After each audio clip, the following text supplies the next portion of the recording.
খুবই কম সময়ে বর্গ কিভাবে নির্ণয় করব। দেখো 41 আছে, 50 থেকে 41 বাদ, তাহলে 9, তাহলে 9 9 কত হবে 81, লিখলাম 81। আর 4 4 কত 16, 16 এটা আমি 0 ধরবো, এটা 1 ধরবো, এটা 2 ধরবো, 3 4 5 6 7 8 9।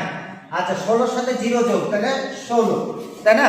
আচ্ছা এরপরে 42, 50 থেকে 42 বাদ, 8 8 8টা কত 64।